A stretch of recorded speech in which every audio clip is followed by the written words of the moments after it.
Você pode abrir a sua Bíblia, Evangelho de Mateus, capítulo de número 5. Evangelho de Mateus, capítulo de número 5, versículo de número 48 da palavra do nosso Deus.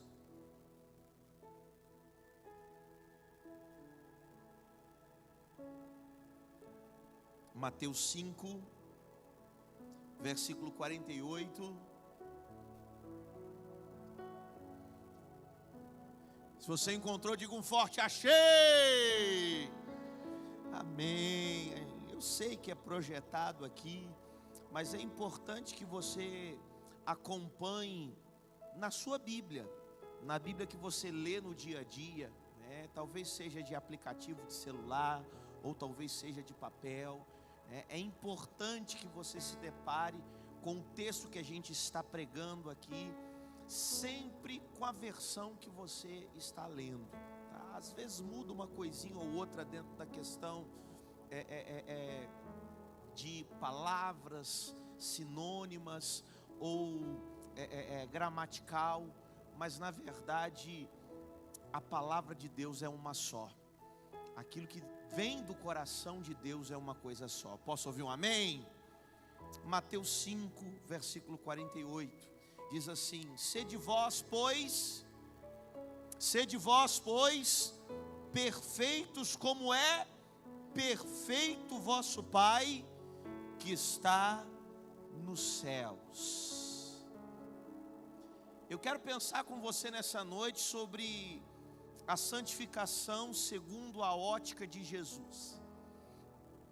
Há 15 dias atrás nós refletimos sobre a santificação segundo a ótica do Antigo Testamento. Hoje nós estaremos refletindo sobre o tema santificação, a palavra santificação, segundo a ótica de Jesus Cristo. Nós estamos num culto que nós denominamos Love Mais, e a gente sempre aborda algumas questões importantes nesse Love Mais. São coisas que nós achamos necessárias enfatizar num tempo oportuno dentro da igreja. Tem épocas que enfatizamos mais milagres, né? Tem época que enfatizamos mais cura, já enfatizamos aqui mais libertação.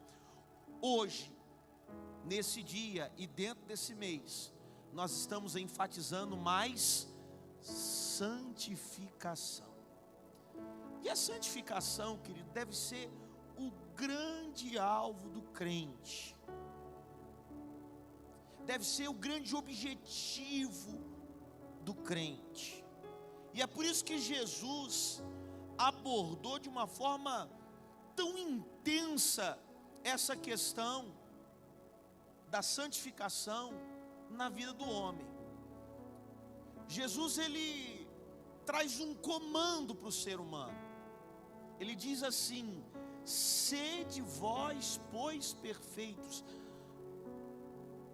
O início da frase é num verbo que nós chamamos imperativo no português. Toda vez que há um verbo no imperativo, traz-se a ideia de um comando, de um mandamento. Posso ouvir um amém? Então é um mandamento de Jesus para sermos perfeitos, ou seja, sermos santos. Como é perfeito o nosso Pai que está nos céus, como é santo o nosso Pai que está nos céus. Agora a grande pergunta é: pastor, não tem jeito de ser perfeito? A própria Bíblia diz que nós somos pecadores. O apóstolo Paulo diz que todos pecaram e estão separados da glória de Deus. A Bíblia diz que não há um justo nenhum sequer. Eu não estou entendendo isso que Jesus disse para a gente ser perfeito, como Deus é perfeito. A gente nunca vai conseguir ser perfeito como Deus é perfeito. E quando você pensa assim, eu digo para você, você está certo. Mas Jesus colocou na nossa mente um objetivo. objetivo.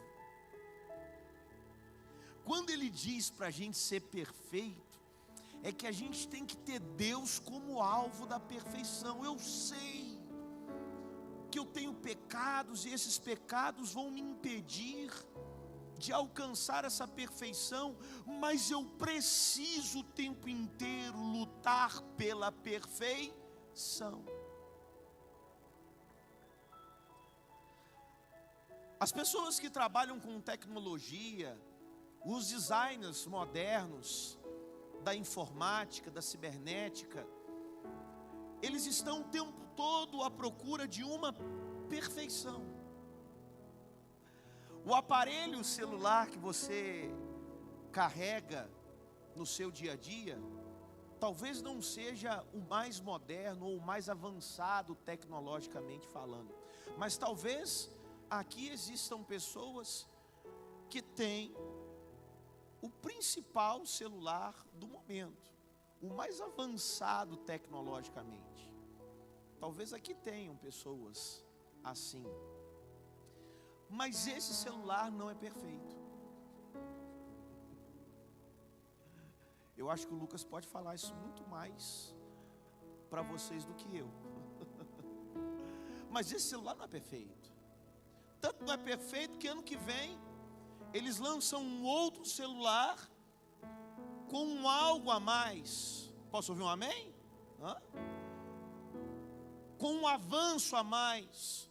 Porque quem está nesse ramo quer alcançar uma perfeição. Quer que nas nossas mãos esteja um aparelho que carregue tudo o que precisamos nessa terra. E eles querem que esse aparelho seja cada vez mais rápido, veloz e entregue todas as coisas possíveis nesse mundo. E a gente nunca vai ter um aparelho perfeito, que tenha acesso a tudo e que faça tudo e todas as coisas, que substitua completamente o ser humano. Nós nunca teremos, porque o ser humano não consegue ser perfeito ou nunca chegará à perfeição. Mas todos esses cientistas, designers da cibernética, da internet, eles têm um ideal e eles trabalham por isso. Todo ano o iPhone é diferente. Todo ano o S21, ano que vem vai ser 22, no outro ano vai ser 23. É diferente. Tem algo a mais. Porque quem está trabalhando nisso quer alcançar uma perfeição. Nós somos discípulos de Jesus, posso ouvir um amém? Nós temos um ideal de perfeição, posso ouvir um amém? Amanhã eu preciso estar mais avançado do que eu estou hoje, posso ouvir um amém? Amanhã eu preciso estar mais santo do que eu estou hoje. Amanhã eu preciso ser mais santificado do que eu estou santificado hoje. Eu tenho que ter Deus como meu ideal. Eu tenho que ter a perfeição de Deus como meu ideal. Mesmo que eu esteja longe, mesmo que eu falhe, eu nunca chegarei lá. Mas se eu quiser chegar, a cada dia eu serei melhor.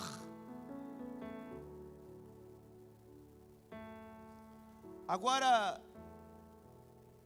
Jesus batia muito na tecla dessa questão da santidade, porque no tempo de Jesus havia uma referência negativa desse assunto, que eram os fariseus. Os fariseus, eles tinham uma bela fachada, uma fachada maravilhosa de pessoas de fé. É como quando nós passamos em frente a algum templo evangélico, grande, bonito, com pedras de granito na porta, com peles de vidro na fachada, com letras de inox na parede, com pianos de cauda dentro dele, com todo o avanço tecnológico, e a gente passa por aquele templo e acha que ali está uma grande igreja. Nem sempre ali estará uma grande igreja. Às vezes a grande igreja vai estar dentro de uma casa, com 20, 15 pessoas reunidas, estudando a palavra de Deus, ganhando almas para Jesus, sem nenhum microfone, sem nenhuma bateria, sem nenhum instrumento, somente com a sala ou a varanda de uma casa. Nós somos muito impactados por aquilo que vemos. Samuel, quando foi escolher Davi como rei de Israel, ele entendia, ele sabia quem que seria o rei de Israel, ele disse uma frase para Jessé e para a família de Jessé: Deus não vê como o homem vê, pois o homem olha para o que está do lado de fora, o Senhor não, o Senhor olha para o coração, o Senhor olha para dentro. E os fariseus, eles tinham uma fachada de santos, uma fachada de homens limpos, homens que não tinham pecados, mas por dentro, diz a Bíblia, que eles eram como sepulcros. O que os sepulcros têm? Podridão por dentro. Jesus chama os fariseus de sepulcros caiados. Você sabe o que é um sepulcro caiado? É um sepulcro enfeitado, é um sepulcro bonito, é um sepulcro belo.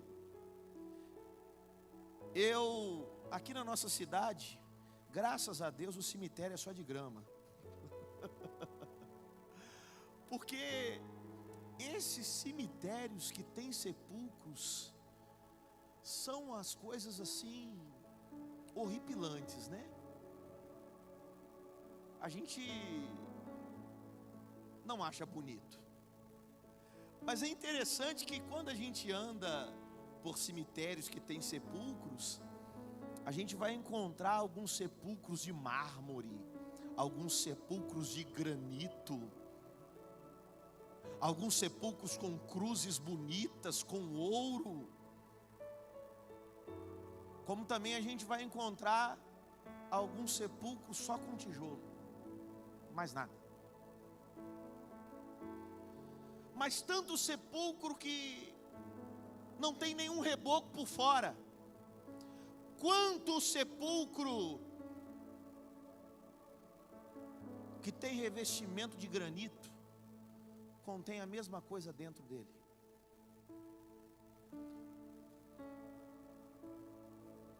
Podridão, vermes, mais nada.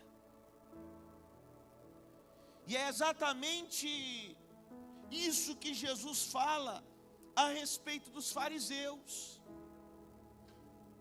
E ele quer produzir nos discípulos dele pessoas diferentes, pessoas que aparentam ser santos, mas que sejam por dentro verdadeiramente santos.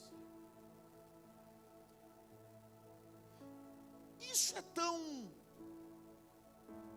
complicado, porque essa herança maldita do farisaísmo, ela acabou passando de geração a geração e chegou até nós.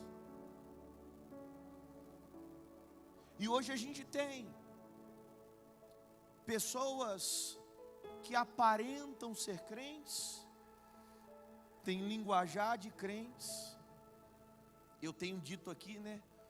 Usam expressões como misericórdia, em nome de Jesus, sangue de Jesus tem poder. Está amarrado. Usam expressões como essas.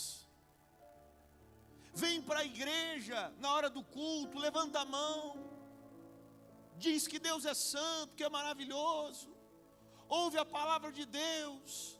Na hora que o pastor está pregando, ele está balançando a cabeça. É isso aí, ó. Aí tem um que levanta de fala, Deus. É Jeová, é hoje. Aí, ó. Por fora, aparentemente, é um sepulcro enfeitado, um belo granito. Mas só a esposa desse homem sabe o que ela sofre dentro da sua casa com esse homem. Só o colega de trabalho vê as besteiras que ele fala no local de trabalho.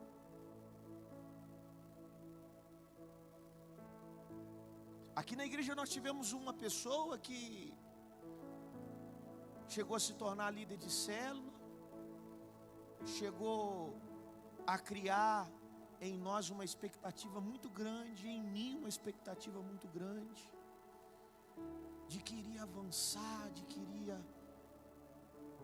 ser uma bênção, um pastor de excelência, parecia ser um homem santo. Mas depois nós ficamos sabendo dos colegas de trabalho dessa pessoa, que trabalhavam com ele na mesma empresa, que lá dentro da empresa ele é outra pessoa. Lá dentro da empresa ele faz piadas obscenas. Lá dentro da empresa ele conta mentiras. Lá dentro da empresa ele arruma confusão com A, com B, com C, ele é insubordinado. E diante dos homens, das pessoas, da igreja, do pastor, é um homem santo. É um homem que preza pela santificação. Olha bem nos olhos do teu irmão e fala assim: não adianta, fala com o teu irmão aí, não adianta ser por fora santo. Fala com o teu irmão aí, não adianta. Fala com ele assim, dá uma sacudida nele, talvez ele esteja dormindo, né, depois de feriado, dá uma sacudida, não adianta ser por fora santo. Fala com ele, se você for por fora santo, fala com o teu irmão aí, se você for por fora santo, uma hora a casa cai.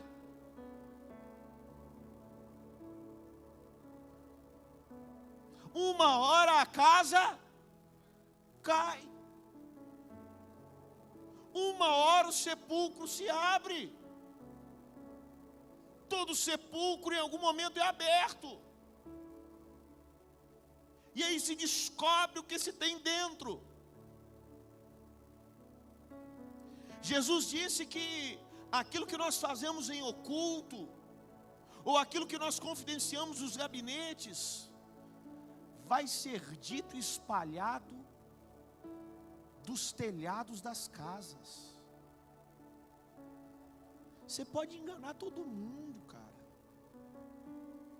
Filho, você que está me assistindo, você pode enganar todo mundo. Teu pai, tua mãe, teu irmão, tua irmã, teu pastor, as pessoas da igreja, pode enganar todo mundo, mas Deus você não engana.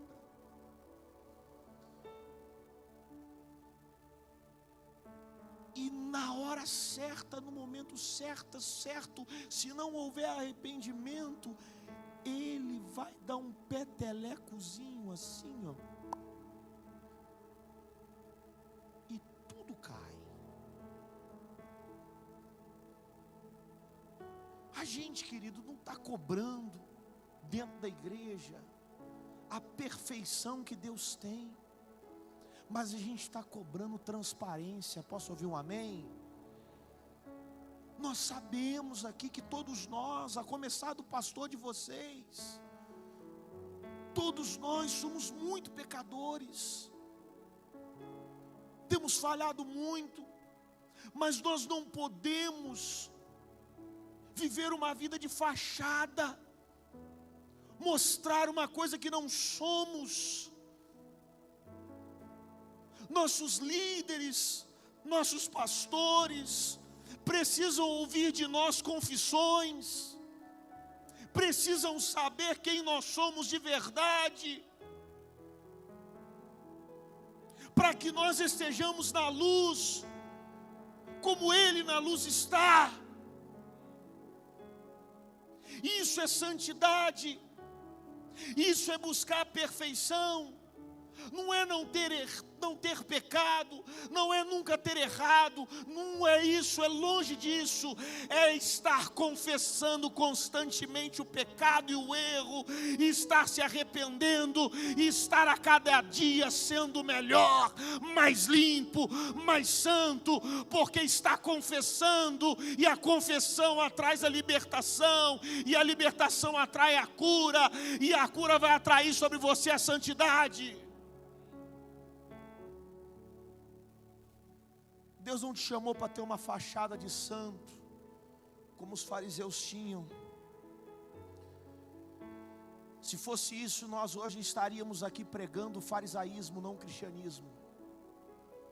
Jesus mudou a história, Jesus mudou a religião, Jesus trocou o judaísmo pelo cristianismo, porque o judaísmo estava infectado, estava contaminado.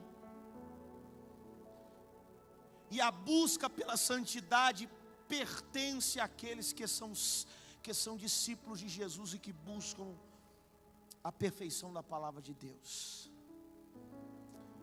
Eu quero aqui analisar com você, dentro do Novo Testamento, no que consistia a santidade na vida do homem para Jesus. A santidade para Jesus na vida do homem consistia em questões morais e de caráter. Jesus sempre prezou pela moral e pelo caráter. Olha bem nos olhos do teu irmão e fala com ele, presta atenção nessas duas palavras: moral e caráter. São deveres do homem para com o homem. O homem tem que ter uma vida moral,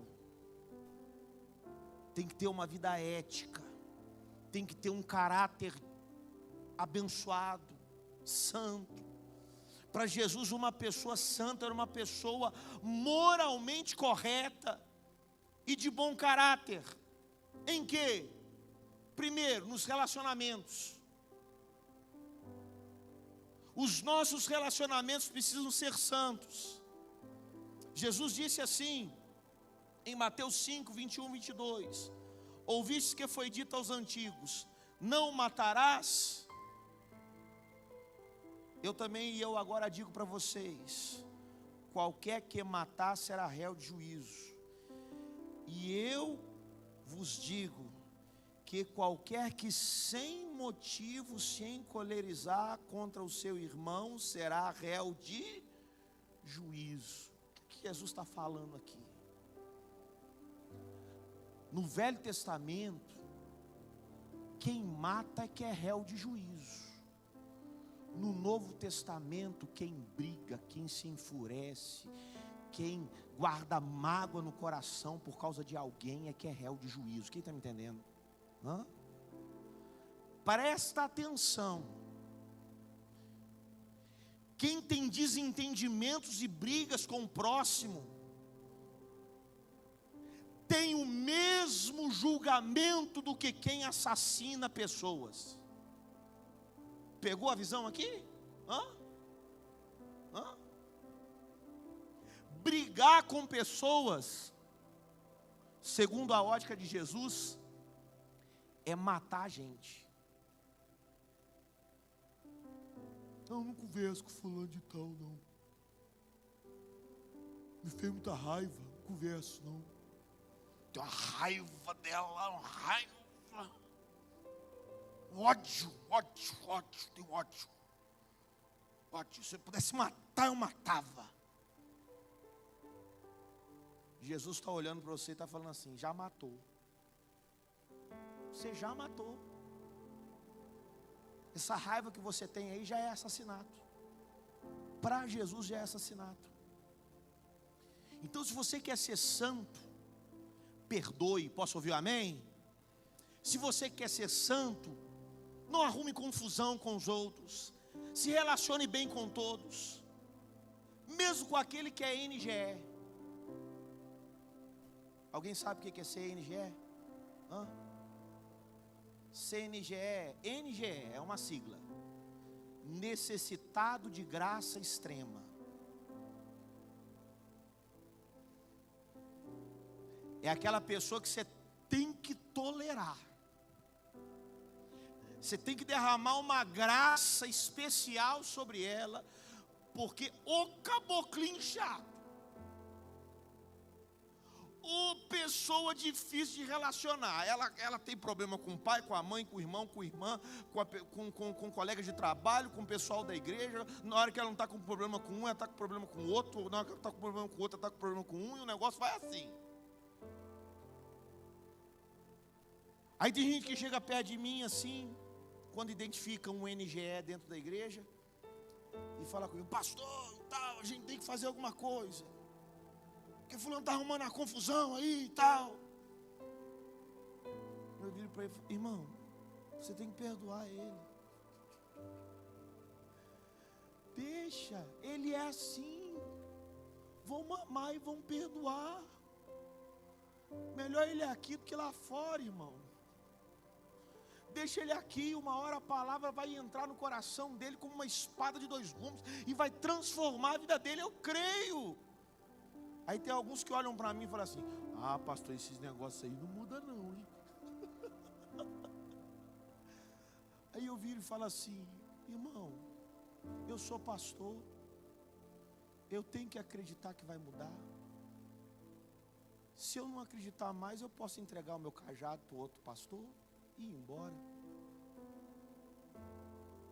Isso é santidade, isso é santificação, é suportar os difíceis, é não ter raiva deles, é perdoá-los o tempo inteiro, é não ter ódio deles, é não querer matá-los. Vai querer de uma vez, tudo bem, mas não fica permanecendo nisso não. Não deixa o sol se pôr nisso não. Posso ouvir um amém?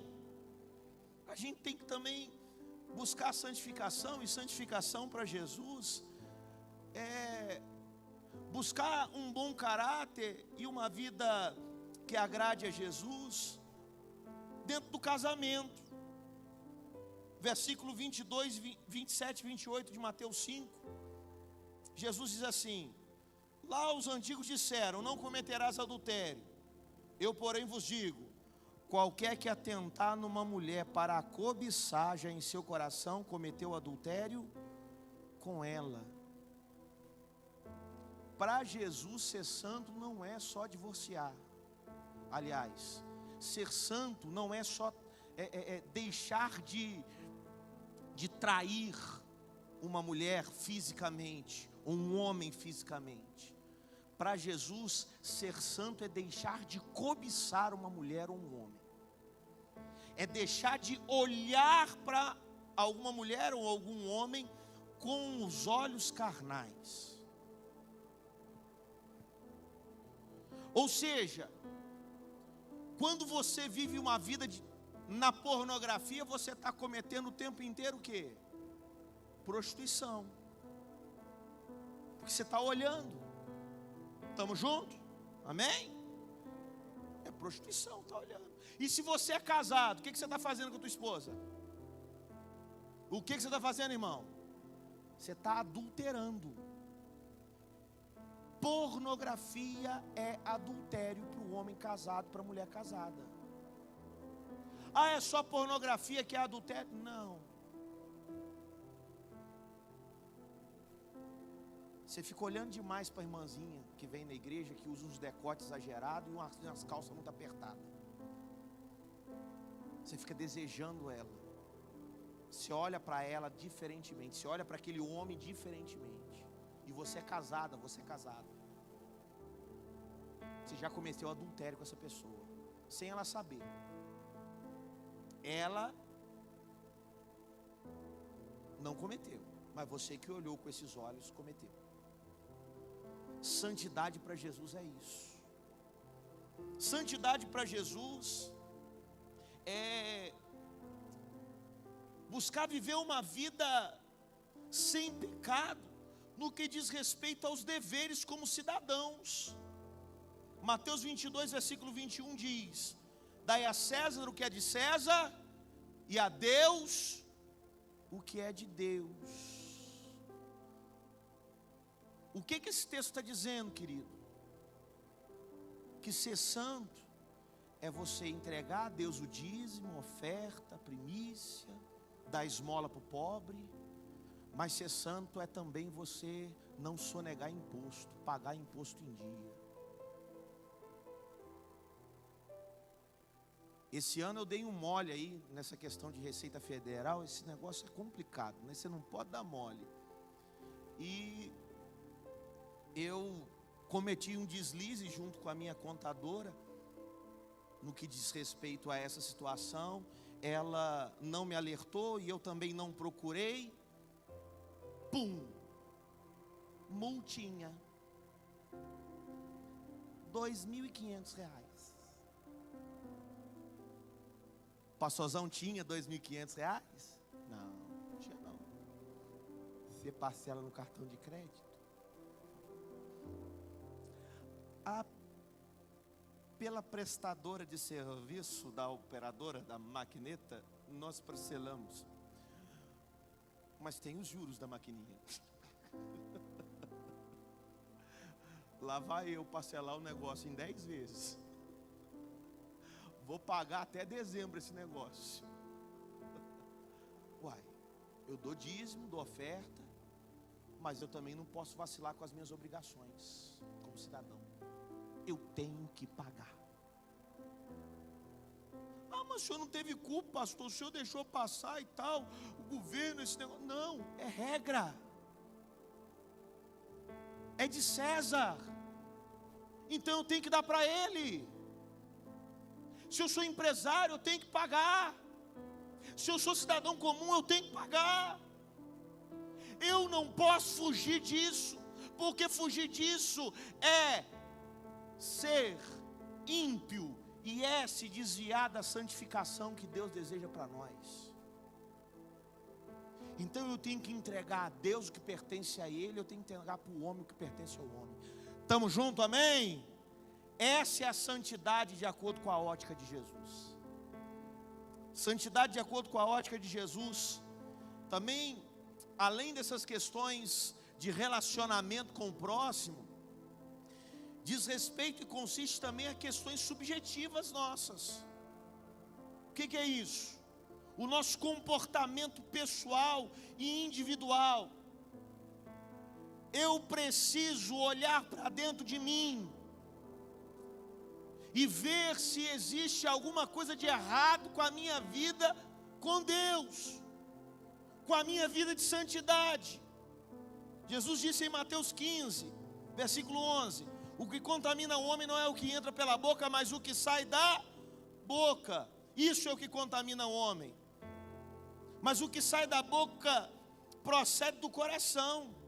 E do coração procedem maus pensamentos, mortes, adultério, prostituição, furtos, falsos testemunhos e blasfêmias. O que está contaminando outras pessoas é o que está dentro do meu coração muitas vezes. Eu preciso pedir ao Senhor que me mostre quais pecados existem dentro de mim. Eu acho impressionante como que o crente é orgulhoso. Que é isso, pastor? O crente orgulhoso? É. O crente, ele acha que ele que ele não comete pecados que podem ferir o coração de Deus e que a vida dele está perfeitinha. Ele olha com arrogância e petulância para quem está no mundo perdido e acha que é mais santo do que o cara que está lá. Você não é mais santo que ninguém desta terra. Você está me entendendo? Ah, pastor, mas nós somos igreja, a gente era para ser mais santo, a gente era para ser melhor. Todos nós temos pecados, a única diferença é que quem está lá fora não teve o sangue de Cristo purificando os pecados dele, nós tivemos. Eles estão indo para o inferno, nós estamos indo para o céu. Nós, pelo menos em tese, deveríamos estar buscando arrependimento, eles não. Mas ninguém pode aqui abrir a boca e dizer: eu tenho menos pecado do que a minha mãe que não é crente. Eu tenho menos pecado do que o meu irmão que está no boteco toda semana com um copo de cerveja na mão. Quem disse isso para você? Quem disse isso para você? Não estou aqui liberando você para beber não, tá, irmão? Eu estou querendo colocar você dentro de uma realidade de pecado que você precisa entender que tem. E você não é melhor e mais santo do que os outros.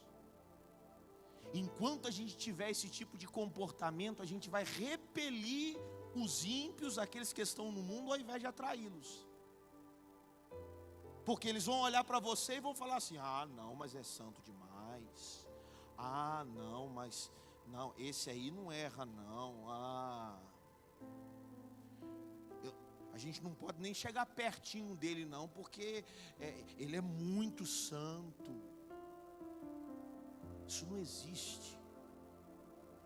Todos somos pecadores. Posso ouvir um amém? Isso é verdade, é amém. Você tem que concordar com isso. Você tem que buscar arrependimento.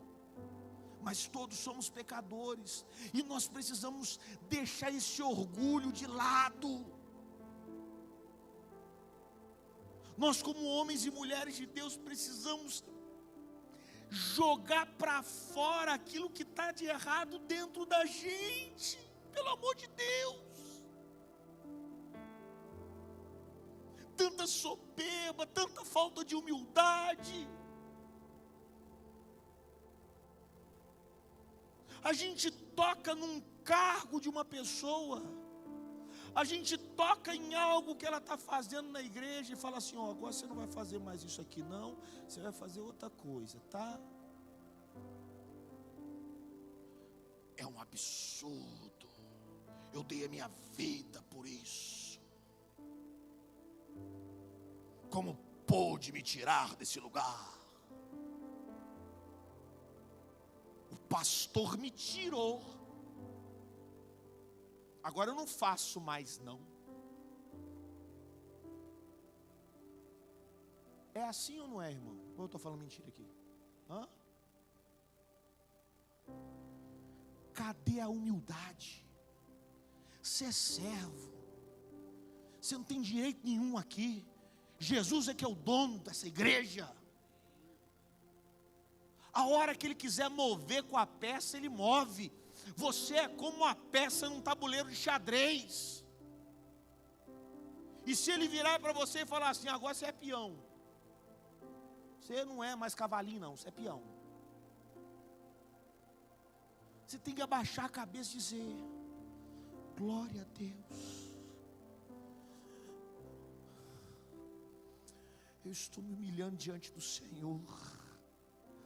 E o Senhor vai me colocar por cabeça uma hora, mas eu preciso passar por esse caminho. Cara, Jesus, o Filho de Deus, ele poderia ter dito: não, para a cruz não, Senhor, o Senhor está demais, né? Pelado na cruz, lugar de vagabundo, de assassino, de criminoso, eu lá. Deus para Jesus: é você lá. Você vai para lá. E Jesus trilhou aquele caminho de dor, de sofrimento, de sangria, para que ao terceiro dia fosse ressuscitado. E quando pessoas mexem com a gente não aceita. Simplesmente a gente não aceita, porque a gente tem muito orgulho, e o orgulho está acabando com a gente. O orgulho está destruindo a igreja. O orgulho está impedindo os ímpios de se converterem. O orgulho está causando tropeço na vida daqueles que estão para entrar no reino de Deus. Então, em nome de Jesus, meu irmão, se alguém algum dia te tirar de algum lugar aqui dentro, que você acha que é um lugar grande, e te colocar num lugar mais baixo, diga: graças a Deus, eu sou um servo de Jesus, eu faço o que o Senhor manda e o Senhor quer.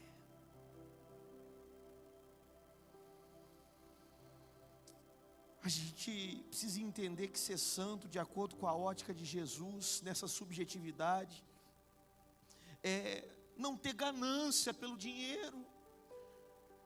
Mateus 6, de 19 a 21 diz para a gente não ajuntar tesouros na terra, onde a traça e a ferrugem tudo consomem, e onde os ladrões minam e roubam, mas para a gente ajuntar tesouros no céu, onde nem a traça nem a ferrugem consomem, e onde os ladrões não minam e nem roubam, porque onde estiver o vosso tesouro, aí estará também o vosso coração. O teu coração precisa estar em Deus, não pode estar na questão financeira. Não pode. No nome de Jesus. Santidade para Jesus consistia em questões de dedicação e entrega. Para Jesus, uma vida santa era uma vida dedicada e entregue para Ele. Entregue a palavra. Ele disse: santifica-os na tua verdade, a tua palavra é a verdade. João 17, 17. Santidade para Jesus é uma vida de entrega à oração, porque quem ora tem pecado perdoado, quem não ora não tem pecado perdoado, é simples assim. Se você passa uma semana inteira sem orar, você passa uma semana inteira sem confessar pecados. E eu não sei se você é um servo de Jesus e um crente, porque um crente confessa constantemente o seu pecado, e é isso que leva ele para o céu, a confissão do pecado e o arrependimento diário. Não sei se você fosse Jesus voltar no meio da semana e você não orou, se você vai não, hein? Talvez você fique. Santidade para Jesus consistia em uma dedicação e uma entrega ao serviço cristão. Uma entrega total. Diz a Bíblia conta a história de uma mulher na casa de um homem chamado Simão. E ela foi questionada do porquê que ela gastou tanto dinheiro comprando aquele perfume tão caro, quebrando e derramando sobre os pés de Jesus, e depois enxugando os pés de Jesus com os seus cabelos. E quando ela é questionada, Jesus logo se levanta e fala assim, isso está lá em Lucas 7, a partir do 44. Vês tu esta mulher? Eu entrei em tua casa, Simão, e não me deste água para os pés, mas esta regou-me os pés com lágrimas, e musa enxugou com os seus cabelos. Não me deste ósculo, mas esta, desde que entrou aqui, não tem cessado de me beijar os pés. Não me ungiste a cabeça com óleo, mas esta ungiu-me os pés com unguento. Por isso te digo, que os seus muitos pecados lhe são perdoados, porque muito amou. Mas aquele a quem pouco é perdoado é porque pouco ama. Disse-lhe a ela: os teus pecados te são perdoados.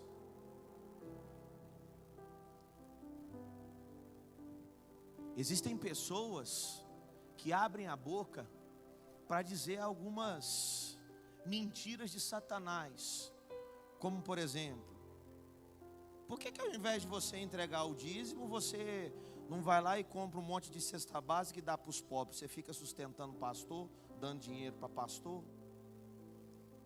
Tem alguns que falam assim, por que ao invés de você não ir tanto na igreja do jeito que você não vai nos asilos, você não vai nas creches,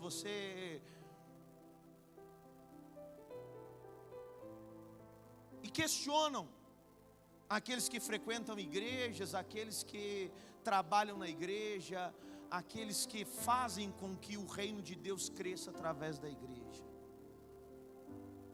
Jesus diz assim para essas pessoas: você tem feito isso? Geralmente quem aponta o dedo é porque não está fazendo nada daquilo que está apontando.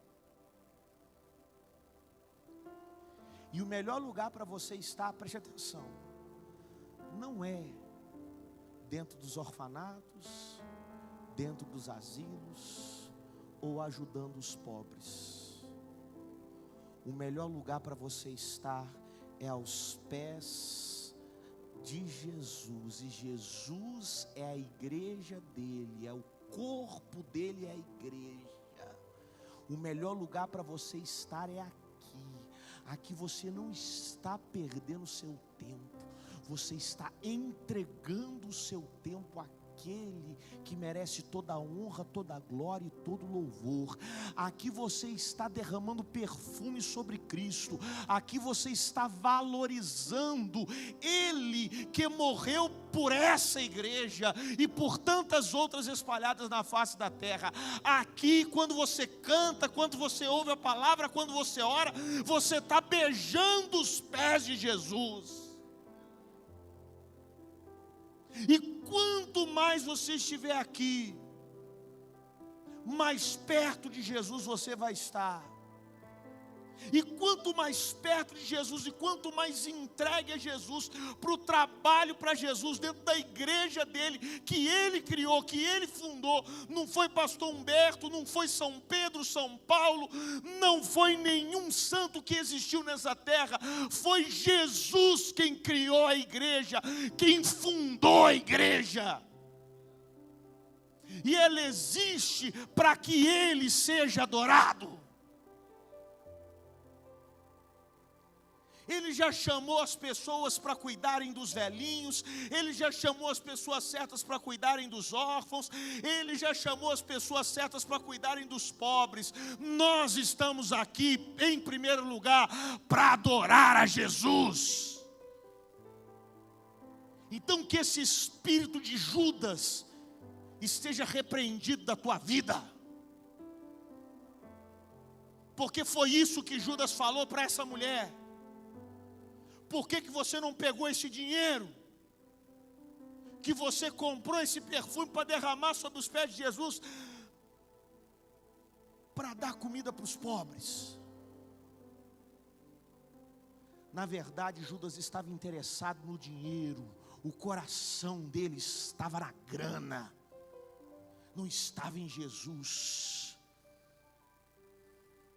A igreja sim precisa ajudar os pobres, a igreja sim precisa cuidar dos velhinhos, precisa cuidar dos órfãos, e nós temos projetos para isso, e nós seremos uma igreja que vai prosperar muito nisso, e existem muitas igrejas que têm prosperado e têm ajudado nisso, e a gente vai avançar muito nisso, mas a principal função da igreja não é essa. A principal função da igreja é adorar ao Rei dos Reis e ao Senhor dos Senhores. Quanto mais tempo você gastar adorando a Jesus e preocupado em servir melhor a Jesus, menos você vai pecar e mais os seus pecados serão perdoados, é o que diz o texto. Então, querido, viva nessa ótica de santificação de Jesus. Eu te pergunto, como que está a sua vida de santificação? de acordo com a ótica de Jesus. Como que está a sua vida moral, o seu caráter? Como que está o seu relacionamento com as pessoas? Tem sido relacionamentos santos? Como que está você por dentro das suas subjetividades? Será que está saindo coisa boa daí de dentro ou só coisa ruim? Como que está a sua entrega? Você está dando tudo o que você tem para Ele?